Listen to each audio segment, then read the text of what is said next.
आतापर्यंत आपण maths scorer या आपल्या चॅनलवर 10th standard maths 1 and maths 2 हे दोन्ही टेक्स्टबुक मधील सर्व टॉपिक्सचे व्हिडिओज पब्लिश केलेले आहेत आणि त्यानंतर आता बोर्ड एक्झामसाठी महत्त्वाचे असलेले काही open ended questions, creative questions असे व्हिडिओज पब्लिश झालेले आहेत.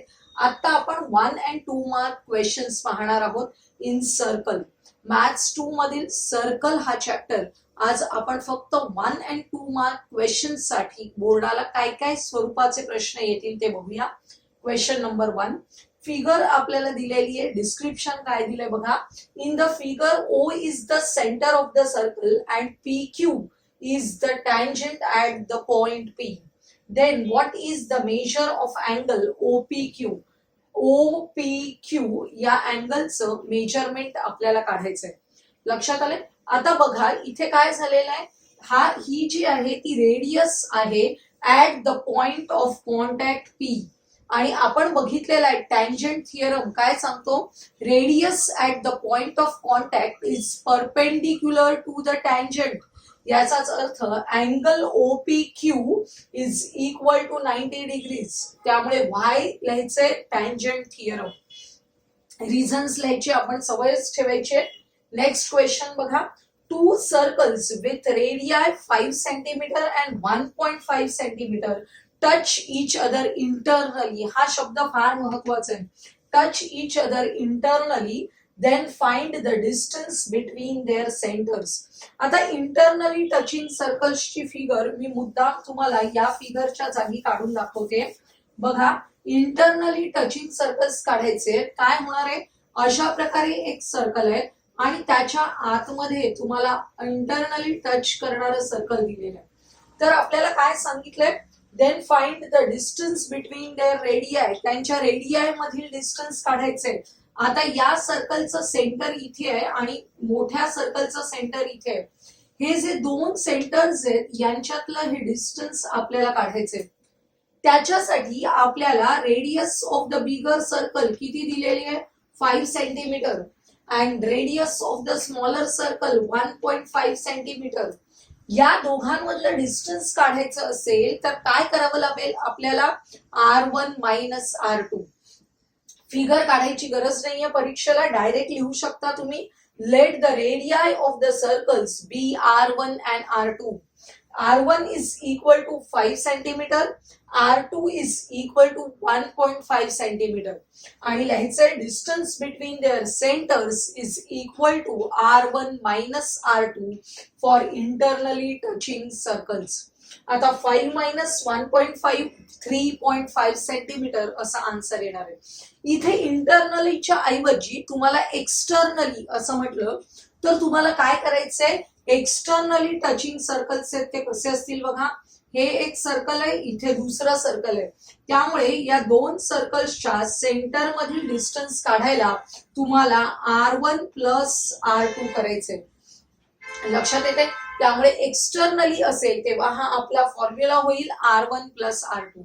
आणि काहीच सांगितलं नसेल असं सांगितलंय circles touch each other than find the distance between them.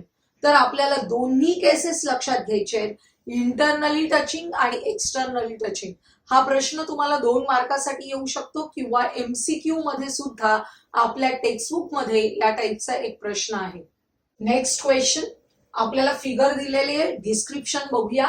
In the figure measure arc PAQ. कुठे आहे बघा आर्क PAQ. हा आर्क आहे PAQ. Measure arc PAQ is equal to measure arc RBS.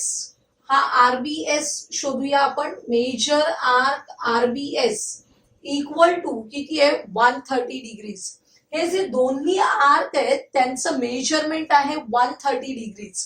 काय सांगितलंय. Chord PQ has length 10 centimetre. या chord PQ ची length आहे 10 centimetre. Then what is the length of chord RS and Y. याच्यावरून आपल्याला RS ची length काढायची आहे आणि रिझन लिहायचंय. आता बघा आपल्याला दिलेलं आहे arc PAQ is equal to measure arc RBS is equal to 130. Measurements सारखे आहेत याचाच अर्थ काय, आर्क्स आर कॉन्ग्रुएंट. त्यामुळे लिहायचंय arc PAQ is congruent to arc RBS. आणि आपण एक महत्वाचा थिअरम शिकलेलो आहोत की chords corresponding to the congruent arcs are congruent. जर हे आर्क कॉन्ग्रुएंट असतील तर त्याच्याशी करस्पॉन्डिंग असलेल्या या ज्या कॉर्ड्स आहेत त्या कॉर्ड्स सुद्धा काय असतात, कॉन्ग्रुएंट असतात. याचाच अर्थ chord PQ is congruent to chord RS. That means PQ is equal to RS आणि PQ is equal to 10 centimetre आपल्याला दिलेलं आहे. Therefore RS is equal to 10 centimetre. Final answer लिहायचं आपण, therefore the length of the chord RS is equal to 10 centimetre. व्हायचं reason आपण already इथे दिलेलं आहे. लक्षात आले, रिझन आपण व्यवस्थित पूर्ण स्टेटमेंट मध्ये लिहिलेलं आहे. नेक्स्ट क्वेश्चन, आपल्याला फिगर दिले. In figure angle ABC is equal to 100 degrees.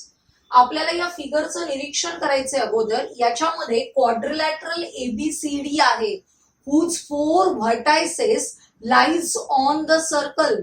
अशा प्रकारच्या क्वाड्रिलॅटरलला काय आपण म्हणतो, सायक्लिक क्वाड्रिलॅटरल. म्हणजेच ABCD is a cyclic quadrilateral and angle ABC is equal to 100 degrees. अशा वेळी आपल्याला काय काढायला सांगितलंय, find the measure of angle ADC.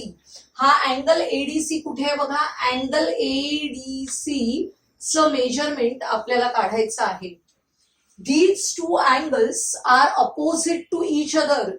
आपल्याला सायक्लिक क्वाड्रिलॅटरल थिअरम माहितीये की opposite angles of cyclic quadrilateral are supplementary. आणि सप्लिमेंटरी म्हणजे काय, sum of these two angles equal to 180 degrees. याच प्रॉपर्टीचा आपल्याला उपयोग करायचा आहे. बघा, अँगल ABC आपण सुरुवातीला लिहूया, quadrilateral ABCD is a cyclic. तो सायक्लिक आहे. Therefore angle ABC plus angle ADC is equal to 180. Reason लिहायचं, सायक्लिक क्वाड्रिलॅटरल थिअरम. देअरफॉर ABCच्या ठिकाणी आपण 100 सबस्टिट्यूट करतोय, plus angle ADC equal to 180. Plus 100 opposite साइडला गेले, मायनस होतील. Angle ADC is equal to 180 minus 100. Therefore angle ADC येणार आहे आपल्याला 80 डिग्रीज. फायनली आपल्याला आन्सर लिहायचंय, measure of angle ADC. Measure of angle ADC is equal to 80 degrees. Next question, figure बघा. डिस्क्रिप्शन आपण तपासायचे. Angle PQR is inscribed in arc PQR. बघूया, शोधूया आपण अँगल PQR. हा जो अँगल आहे inscribed in arc PQR with centre O. If angle PQR is equal to 55 degrees, find measure angle POR. आपल्याला हा जो अँगल POR आहे त्याचं मेजरमेंट काढायचंय. लक्षात घ्या, angle PQR is an inscribed angle and PXR is the arc intercepted by the angle PQR. आपण inscribed angle theorem आठवायचंय. Measure of inscribed angle is equal to half of the measure of the arc intercepted by it. म्हणजेच आपल्याला कसं लिहिता येईल, measure angle PQR is equal to half of the measure arc PXR. हा जो intercepted arc आहे तो आपल्याला घ्यायचा आहे. आणि रिझन लिहायचंय, इन्स्क्राइब्ड अँगल थिअरम. मेजरमेंट्स कशाचे दिलेत, angle PQR 55 is equal to half measure arc PXR. हा जो 2 आहे तो अपोजिट साइडला आला की मल्टिप्लाय होईल. 55 multiplied by 2 is equal to measure arc PXR. Multiplication येणार आहे 110. म्हणजेच measure arc PXR is equal to 110. आता लक्षात घ्या, हा आर्क आहे minor arc. Measurement of the minor arc is equal to the corresponding central angle. त्यामुळे हा जो सेंट्रल अँगल POR आहे त्याचं मेजरमेंट या मायनर आर्कच्या मेजरमेंट एवढंच असणार आहे. Measure arc PXR is equal to measure angle POR. Reason लिहायचं arc corresponding to the central angle. Central angle आणि त्याचा करस्पॉन्डिंग मायनर आर्क या दोघांचे मेजरमेंट सारखेच असतात. जर हा आर्क 110 असेल तर हा सेंट्रल अँगल पण किती असणार आहे 110. Therefore, measure angle POR is equal to 110 degrees. Next question. If TP and TQ are the two tangents to a circle with center O so that angle POQ is equal to 120, then find angle PTQ. आपल्याला figure दिलेली नाहीये, समजून घेऊन काढायची आहे. बघा आपण circle काढतोय with centre O. T is the point outside the circle. TP and TQ are the tangents. P and Q are the points of contacts. लक्षात येते. आपण डिस्क्रिप्शन लिहायचंय त्याप्रमाणे. आता आपण लक्षात घ्यायचंय की P जर पॉइंट ऑफ कॉन्टॅक्ट असेल तर रेडियस OP ही जी रेडियस आहे radius OP is perpendicular to the tangent at the point of contact. Similarly, radius OQ is perpendicular to the tangent at the point Q by tangent theorem. लिहायचं कसं? हे angles 90 डिग्रीचे आहेत. Perpendicular म्हणजेच काय? Angle OPT is equal to angle OQT is equal to 90. Reason लिहिलं आपण tangent theorem. आता हा संपूर्ण क्वाड्रिलॅटरल लक्षात घ्यायचंय ज्याचे 4 अँगल्स आहेत. Sum of all the 4 angles of quadrilateral is equal to 360 degrees. Angles घेऊया आपण. Angle POQ plus angle OPT plus angle PTQ plus angle OQT equal to 360. Measurements बघा. Angle POQ 120. Angle OPT is equal to 90. Angle PTQ आपल्याला find out करायचंय and angle OQT चं measurement आहे 90 degrees. या सगळ्यांची addition करूया. 120 plus 90 plus 90 300 झाले. म्हणजेच angle PTQ is equal to 360 minus 300. 300 opposite साइडला गेल्यामुळे मायनस होणार आहे. 360 मायनस 300 60 आले. याचाच अर्थ measure angle PTQ is equal to 60 degrees. Next question बघा. Quadrilateral PQRS is a cyclic. T is a point on the ray SR such that SRT angle QRT is equal to 100 degrees. Then what is the measure of angle SPQ? हा बघा SPQ चं measurement आपल्याला काढायचंय आणि reason लिहायचंय. कोणती property कोणता theorem आपण यूज करतोय. आता इथे लक्षात घ्या quadrilateral PQRS is a cyclic आणि आपण इथे जो हा अँगल QRT मिळालेला आहे तो कसा मिळालेला आहे? हा सायक्लिक क्वाड्रिलॅटरलचा एक रे एक्सटेंड केलेला आहे रे RS.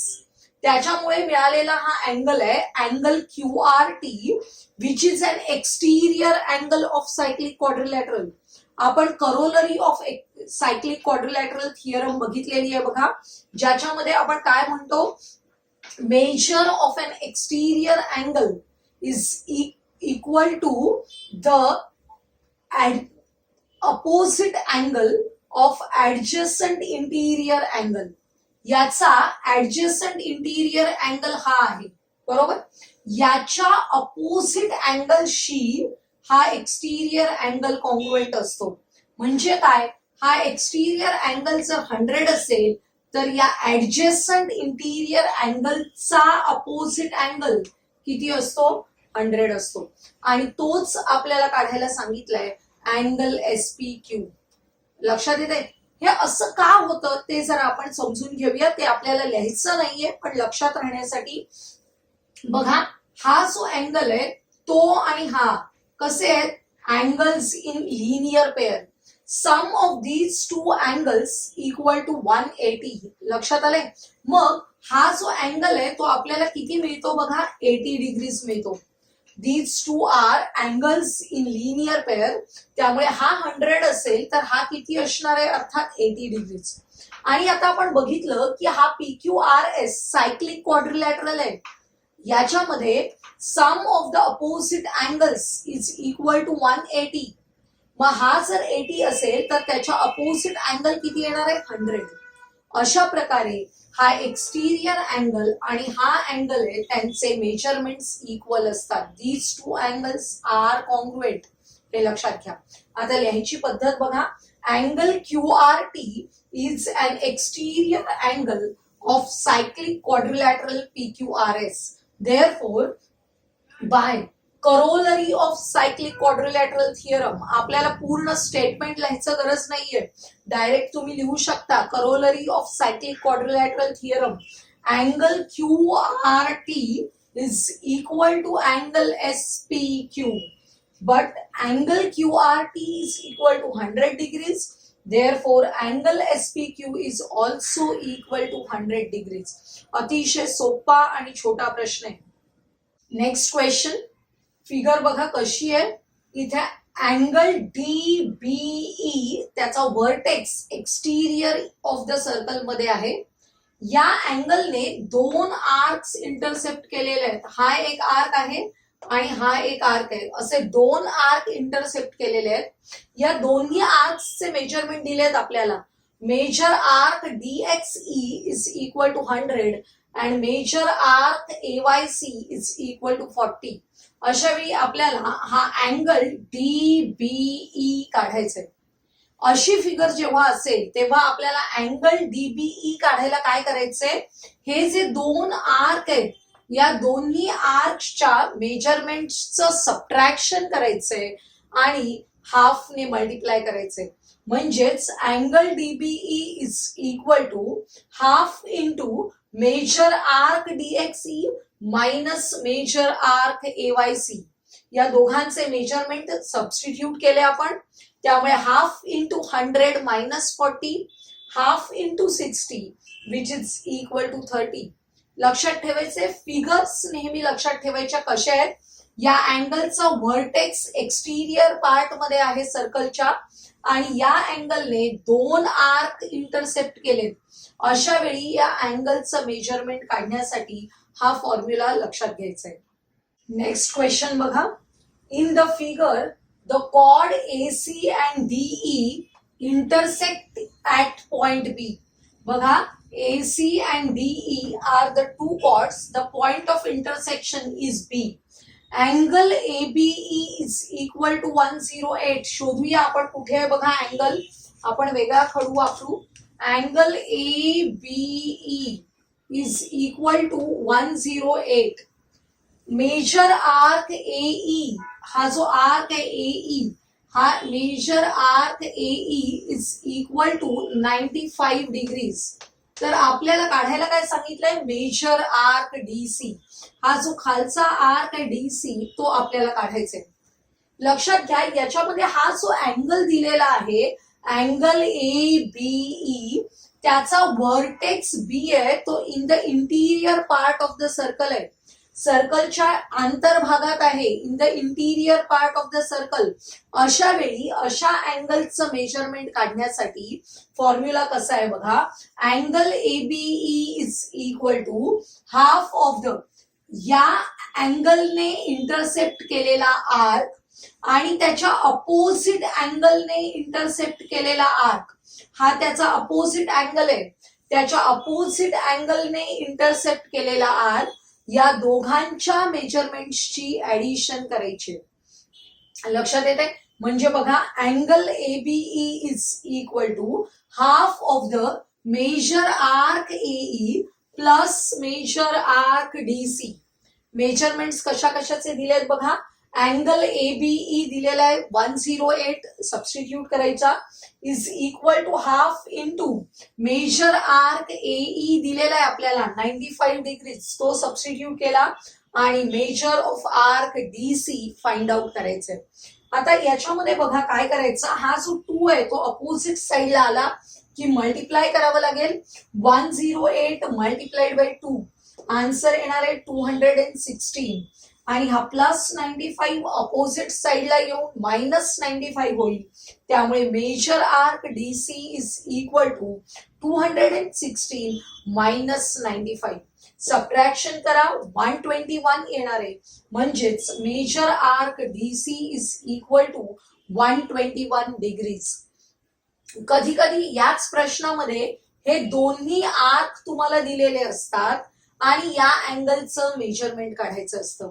लक्षात येते, आपण कोणत्याही पद्धतीने प्रश्न दिला तरी फॉर्म्युला हाच वापरायचा आहे. लास्ट क्वेश्चन बघा. PQ and PR are the tangents drawn from an external point P. लक्षात घ्यायचे, tangents drawn from an external point P to the circle with center O. Q and R are the points of contact. If PQ is equal to 5 centimeter, then what is the length of segment PR and Y? आपल्याला figure दिलेली नाहीये, हे सगळं वाचून आपल्याला काढता यायला पाहिजे, तरच आपण याचं उत्तर लिहू शकतो. हे लक्षात घ्या. सेंटर O असलेलं सर्कल काढायचे. Point P is in the external part of the circle, external point आहे तो, आणि पॉइंट P मधून आपल्याला टँजंट्स ड्रॉ करायचे. या टँजंट्सचे Q and R are the points of contacts. त्यामुळे PQ and PR are the tangent segments. लक्षात घ्या, segment PQ and segment PR are the tangent segments drawn from the external point. आपण theorem बघितलेला आहे. Tangent segments drawn from the external point of the circle are congruent. त्यामुळे आपण लिहितोय PQ is equal to PR. Reason लिहायचंय tangent segment theorem. याच्यामध्ये आपल्याला PQ ची लेंथ दिलेली आहे 5 centimetre, therefore PR is also equal to 5 centimetre. असे सोपे प्रश्न पण येतात, पण आपल्याला दिलेल्या डिस्क्रिप्शन वरून फिगर काढता आली पाहिजे आणि त्यावरून योग्य ते रिझन लिहून आपल्याला व्हॅल्यू लिहायची आहे, हे लक्षात घ्या. आजच्या या व्हिडिओमध्ये आपण 1 mark and 2 mark questions based on all the concepts, properties and theorems in circle पाहिलेले आहेत. तर आजचा हा व्हिडिओ तुम्हाला आवडला असेल तर लाईक करा, तुमच्या मित्रमैत्रिणींना शेअर करा आणि पुढील महत्त्वाचे व्हिडिओज पाहण्यासाठी आपल्या चॅनलला सबस्क्राईब करायला विसरू नका.